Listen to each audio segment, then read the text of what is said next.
Deliverance. And the Bible said that God said, if I allow you to go and fight with this army, they will say that they won the battle by their hand. He said, tell them, watch this now. A whole church is getting ready to split right now. God said, those that are fearful, tell them, go home. 22,000 left one time. A church of 32,000, 22,000 left right away. God said, you still have too much. He said, take them down to the river. He said, let them stand on the side of you. He said, and those that lap like a dog. He said, put them on the side of you. And those that bow down, he said, send them home. Watch it now. Watch what God did. Watch what he did. 10,000 went down to 9,700. At the end of the day, Gideon had 300. But why did God say those that lap like a dog are the ones that will stay with you?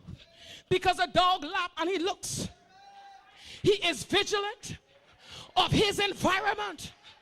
And that's what God's saying. Some of you are not vigilant of your environment. Some of you don't even know what's going on all around you.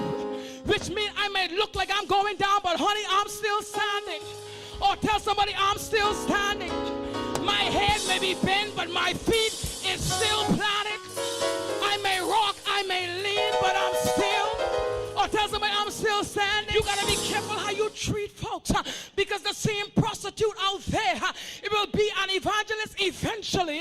The same drug addict out there will be a pastor eventually. Or you got to be careful. You got to be careful. Don't count nobody out.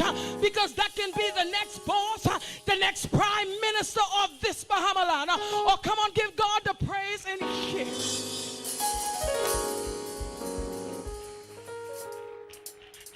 Some of you sitting down and looking at yourself and saying, oh me, oh my.